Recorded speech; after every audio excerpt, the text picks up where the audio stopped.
With this session update, I'm Shannon Lurkey. At the St. Paul Labor Center, Governor Tim Walz signed into law a bill that sets a goal of 100% carbon-free electricity production by the year 2040. Here's that bill signing ceremony. And you're going to hear a list of thank yous because of the work that went into this, the vision to make Minnesota carbon-free in our electrical generation by 2040 is many years in the making. And I don't think things happen by chance all the time. I think there's a reason for it. The First Lady and I were out at St. John's today for the memorial service for the late Senator Durnberg. And many of you remember Dave Durnberger's work around so many issues, but around environment. And his family stressed how right it felt to be leaving that memorial service and coming with a group of folks who are building a better, more sustainable future together. So I want to say thank you to the group of folks who are here. Special thank yous to Speaker Hortman, Leader Dietzig. You're going to hear from the authors in Leader Lang and Senator Frentz, and the advocates that are here, whether they be industry leaders like Chris Clark and XL, or once again, it's our skilled trades who are going to be building this future. What this bill does and makes it very clear that no longer is this debate about moving towards a clean energy future on sustainability of the planet and our economic future are no longer divided. They run hand in hand. Many in this room have known that, but we need to make sure we have the legislation behind it to make it happen. The thoughtfulness of this legislation, the ability to address the issues as they come up, but always putting in place that Minnesota's ability to lean forward and innovate is going to be at the front end of this. This is accumulation of a lot of work. I see a lot of friends out here who spent careers, whether it was in elected office, out, or both, who have advocated to make this happen. Those are the people that understand that our children are counting on us getting this right. And I want to say thank you to the folks who were around in 2007. We saw the results of that in a 23% reduction in our carbon emissions since that time when they put it in place. There were some thoughtful folks in that. We know that there's going to be work to be done. We know that we're going to have to focus to make sure that this implements in a way that positively impacts families and that we're measuring our results. And we're using the innovation and the technology to continue to move forward. But Minnesota is not going to wait any longer. Minnesotans are not going to wait any longer. They made it clear. They make it clear with their voices. They make it clear with their advocacy. They make it clear with their votes that they expect movement around climate change to happen, and it is happening today. So for all of the folks who are up here, too many thank yous to give to everyone. We knew this was a joint effort together. We knew this is a step forward. We know that it's going to have to work hand in hand with many other fronts, whether it's clean car legislation or whether it's clean water legislation. All of these things are working hand in hand, but this is a big piece of the puzzle. So I'm grateful to be here. I'm excited about the prospects of what we can do, and I think once again that shows this legislative session and the advocates and the folks working together are doing the people's work. They're getting things done. And I have to tell you, when I hear people say you're moving too fast, we can't move too fast when it comes to addressing climate change. We can't move quickly enough to address climate change. There'll be a time to extend that to other things, but this idea of waiting is a luxury we do not have and Minnesotans do not have. So I'm incredibly proud of the folks who make this happen. I'm also incredibly proud, as I said, of the person who continues to make sure that these bills move, been a strong voice for this for a very long time, and is now there moving them over the finish line. Speaker of the House, Hortman. Thank you.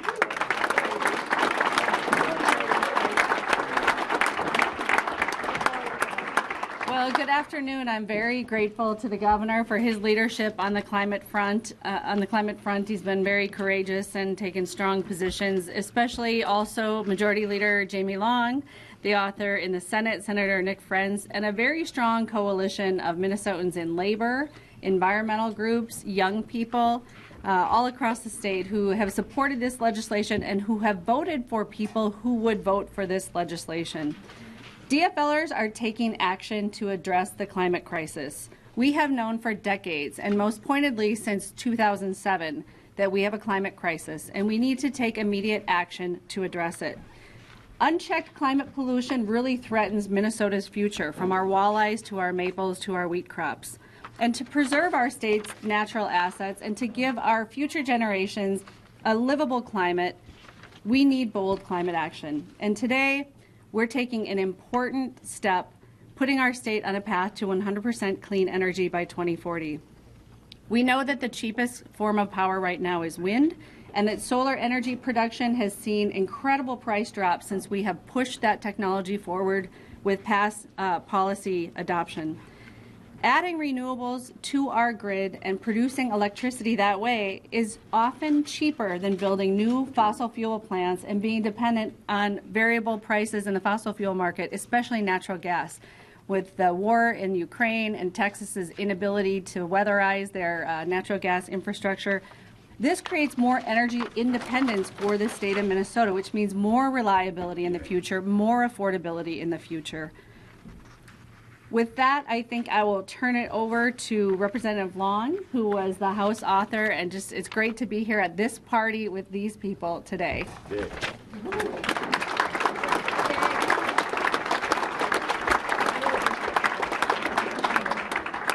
Thank you very much, Speaker Hartman. We did it, y'all. Yeah.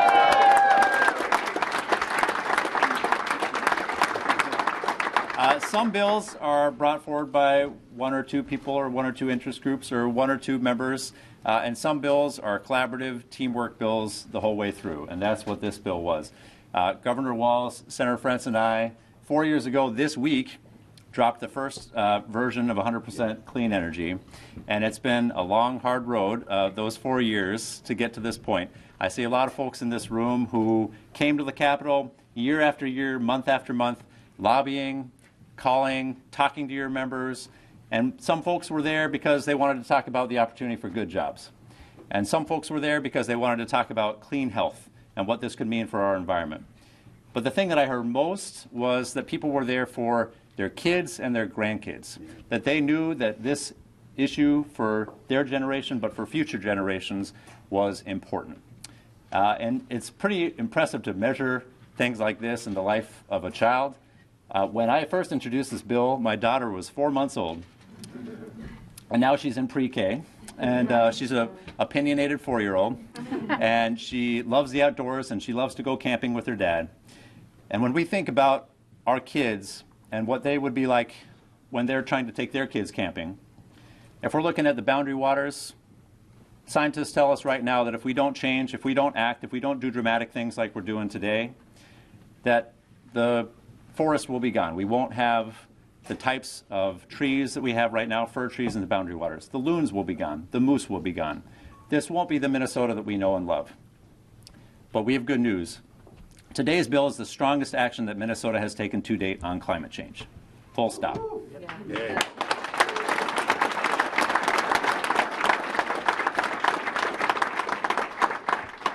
And I want to thank, in particular, our labor partners. Doing this in the House of Labor was very fitting. Because I don't know of another clean energy bill in the country that has as strong labor standards, as good protections for local jobs, and making sure that these jobs are good jobs, good paying jobs that are created right here in Minnesota, as this bill does. And I also want to thank our utility partners for being at the table, for being constructive dialogue on this bill, for being clean energy leaders in their own right, and also for acknowledging that clean energy is going to save their ratepayers money. And this is going to be better for all Minnesotans. I also want to thank Speaker Hartman, who was a former Energy Committee chair and paved the way with Solar Energy Standard, with the Community Solar Garden Bill, to make sure that we could build on those steps and actions to take the action that we are taking today. And lastly, I just want to thank the Governor and Senator Frentz for all the partnerships. We were shoulder to shoulder on this, and the bill that we passed, the bill that is going to get signed into law today, can stand up to any 100% clean energy bill in the country. In fact, this is one of the top 5 most ambitious clean energy bills passed in the United States of America. Yeah.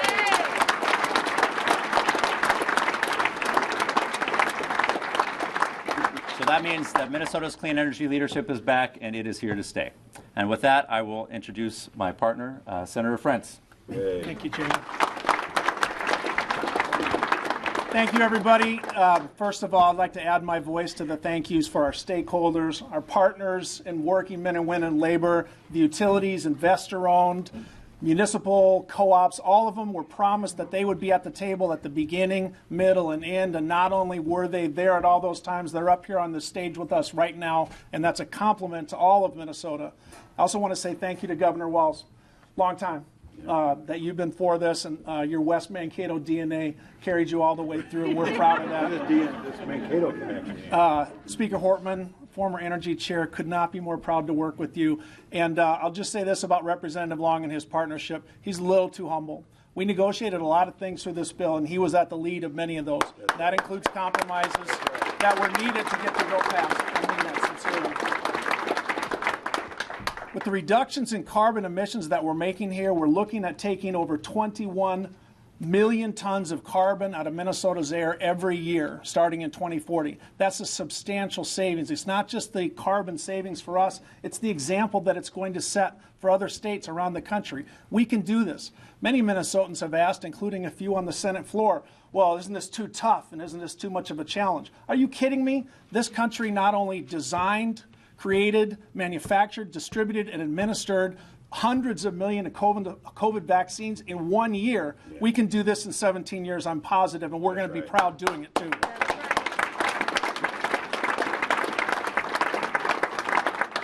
And then I'm a member of a rural cooperative, Hello Benko, proud of it. And I want to just call your attention to one of the groups that doesn't get a lot of attention but is going to be critical because the bill does not require a certain energy mix. You don't have to have this percent of solar, this percent of hydro, this percent of wind, or any other.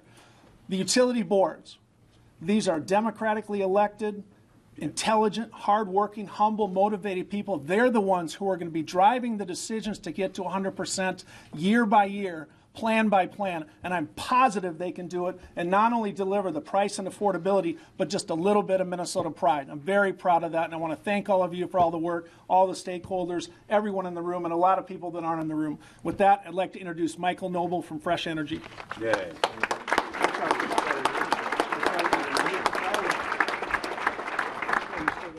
Hello, everyone. I'm Michael Noble. I'm the Executive Director at Fresh Energy. We're a not-for-profit organization working to shape and drive bold solutions to achieve equitable and carbon-neutral economies, both here in Minnesota and across the Midwest. And really, I am so honored to be here today for the signing of this historic and nation-leading 100% clean electricity bill.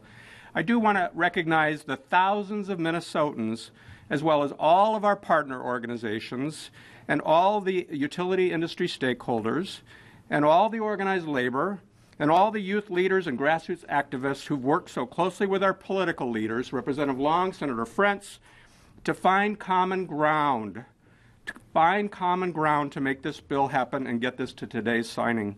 This collaboration has yielded so much for us all to be so proud of. And like you, I know this is really just the beginning. I speak on behalf of Fresh Energy and all Minnesotans when I say that I'm looking forward to our continued collaboration that will make this bill make this law a roaring success. It's not a bill anymore, right? In addition to implementing this wonderful law, an affordable and reliable carbon-free electricity supply is the bedrock foundation for Minnesota's further work to cut our carbon pollution in all the sectors of our economy. Fresh Energy is looking forward to the continued collaboration with all of these stakeholders and all Minnesotans who contributed to making this bill law. Together, we can and we must be active participants collaborating together at the Minnesota Public Utilities Commission, 2 commissioners here today, I believe, working in active dialogue with all the stakeholders. It's up to all of us to help Minnesota meet its 100% clean electricity standard by 2040, and I cannot think of a better team to make that happen. Thank you. Yay. Kevin, you got it.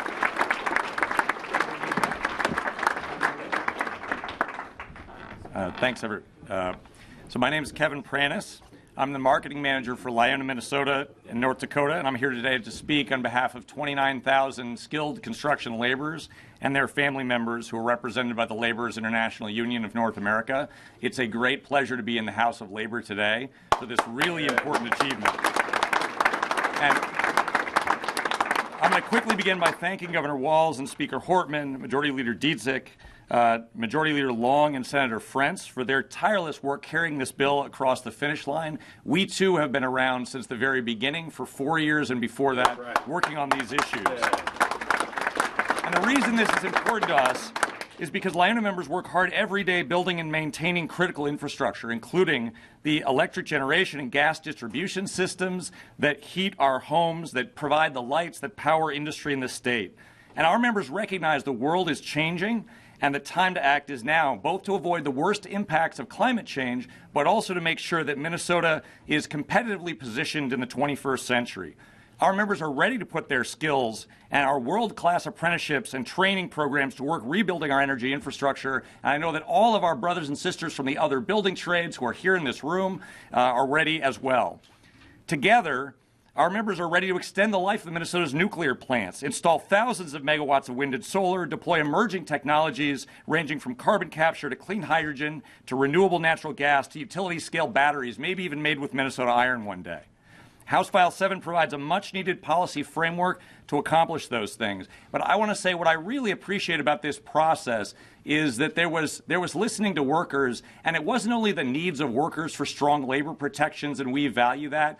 It was also listening to the workers who actually make the system run and the knowledge that our folks have. And that doesn't always happen. I don't think it happens in every other state. It happened here, and that's why this bill is one that we are fully comfortable will keep the lights on and keep power reliable. This is a lights-on bill, contrary to what you might have heard from some other folks. And we appreciate these electric systems are extremely complicated and difficult to maintain. We have amazing utilities doing it, but this bill allows them to do it in the best way for their folks. And that was because they listened to the folks who are in the systems, but also the folks who do the hands-on work. And the other was listening to our folks and respecting our concerns about the kinds of jobs. We make sure that jobs in clean energy are just as good and just as available to local workers as conventional energy jobs that have supported thousands of Minnesota families for generations who kept the lights on. And so I really appreciate the chance to be here today. And I want to say that, Majority Leader Long read off a list of Minnesota falling behind in other states that have passed goals. But our response to that is that we believe that we may not be the first state to pass 100% goal, but we believe we'll be the first state to actually get there reliably and affordably by 2040, bringing all of our communities along. So thank you very much. And I want to hand it over to Chris Clark from Xcel Energy, without whom we wouldn't be able to even consider making this goal. Kevin, thank you. Governor, thank you.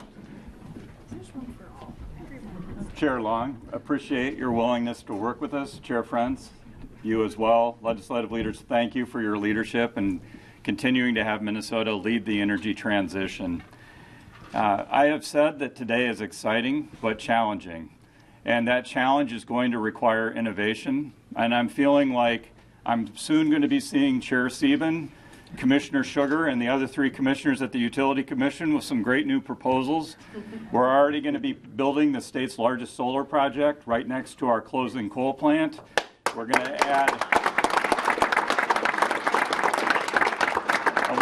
an innovative 100-hour iron-air battery and show that we can make this transition reliably. But I am feeling like I have a lot of work to do.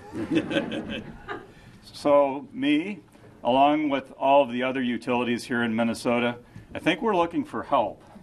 And I think I've got some folks in the IBEW who I'm transitioning. We're going to find jobs for all of our employees. But I might need some other help from the rest of the trades. So I look forward to working with all of you. We have a lot to do and very little time to do it, but we're going to get it done. We're going to show the nation we can make this. We can go to 85% carbon-free on our system by 2030. We'll get to 100% by 2040. So thank you all. Thank you guys.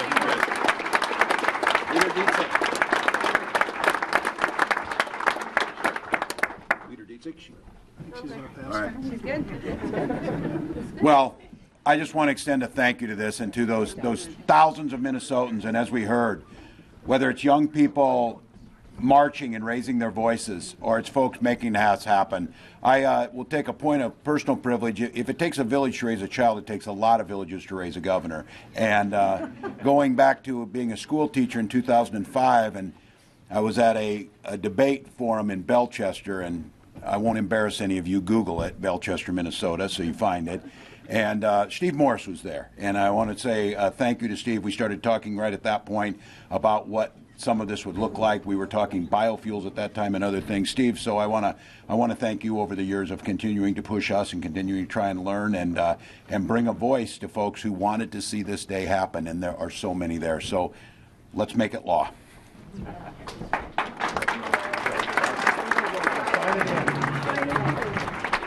I don't feel any description. Just a little trepidation. You're just in there and tell me. It doesn't matter. Get in. Try it. Yeah, that's good.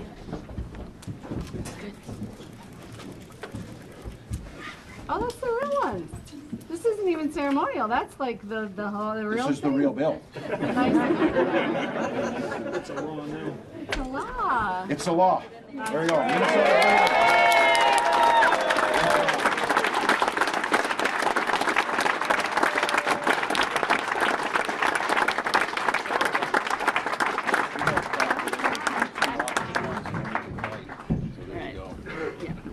Just a little bit, give us a little bit of quiet, and we'll take some questions from the press. Burgum has threatened to sue Minnesota over this. They've already set aside $1 million for that. What do you say to that? Well, the question was the state of North Dakota has threatened to sue Minnesota. I am not a lawyer, but I am surrounded by very good ones. I trust that this bill is solid. I trust that it will stand up because it was written to do exactly that. And just to be clear, Minnesota is not staking our future on coal and carbon, and I can't speak for our neighbors, but I think it would be more productive to join us and move the rest of the country in this direction. So I'm confident this will stand up. Unfortunate that they've chosen to go this direction, but the fact of the matter is Minnesota is moving into the future, and they're going to have to come sometime. Yeah. Do you have any preview on actions in other categories of greenhouse gases like agriculture and buildings that have been tougher to make inroads in so far? Yeah, you want to talk on this? There's a good one. The hydrogen. We talked. I'm excited about this one. The question was other things that we might do on carbon emissions, and glad to report there are several. The governor mentioned the hydrogen hub. We're in competition to have a hydrogen hub located here. It'd be potentially revolutionary. We've also got initiatives that the House and Senate have led on for years, including things that relate to agriculture, soil health, other initiatives the governor mentioned, and Representative Long talked about the battery storage. XL will tell you this is potentially game-changing. It can store up to 100 hours. That would make the intermittent nature of wind and solar potentially viable regardless of how much the sun shines or the wind blows. So there's plenty. I can't speak for what they got cooking in the House. Agree. But Jamie Long could. Yeah. So I think Michael Noble said it best, that this really unlocks a lot of potential to make sure that we're decarbonizing other sectors. So folks saw the Pollution Control Agency report that just came out. Transportation is now the leading greenhouse gas source in the state of Minnesota. And we know that electrifying transportation is going to be a huge part of making sure that we have clean transportation, carbon-free transportation in Minnesota. So this bill will unlock that. The Vice President is coming to town on Thursday to talk about electric vehicles in Minnesota, and so I think that's going to be another area where we need to do a lot of good legislating. And you mentioned buildings as well. Governor Walz is a great building proposal on making sure that we are improving standards for new commercial buildings, and I know that's one that we're working together on as well. No, I agree. You hear there's a lot of things out there, and I'm really glad to hear that this is a start. We know there's a lot more work to be done, but there's a lot of excitement around this. This hydrogen hub we've joined in agreements with, in this case, again, North Dakota and Michigan. For some of you wondering about that, the real reduction there is in things like fertilizer and the ability, which also doesn't put us at risk in the supply chain we lose with China and others, of making sure that those hydrogen hubs are going to be a source of much more carbon reduced fertilizer. So it's exciting. All right, Senator. Thanks a lot. Yeah. You often talk about the bill doesn't prescribe how a utility can get to the goal. However, you have to have a certain percentage of renewable energy, and that renewable energy is limited. So, in effect, you do, in fact, prescribe, at least to some degree, how utilities can reach the goal. Just how would you respond to that criticism, which has been leveled during debate at the legislature? First of all, I'd say this bill is going to drive not just innovation, but a greater creation of all the renewable sources. As anybody who's read the bill can tell you, we defined several eligible energies, several carbon-free. Nuclear still counts towards 100% for our friends at Xcel. So there are 6 or 7 main sources of carbon-free energy, and they're all available to those very utility boards. How they get there, I think we're going to have to wait and see. And keep in mind that in addition to the off-ramp, there's also the option to have renewable energy credits. So if a utility says we can only get to 97%, and that board thinks that the smartest way to do that is to either build 3% more wind or to purchase more renewable energy credits, while that may be a small question for them to debate, the impact will be the same, net carbon neutral by 2040. And how they choose to do it, I think those boards are in the best position to decide. Just watch. All right. Thanks Thank you all.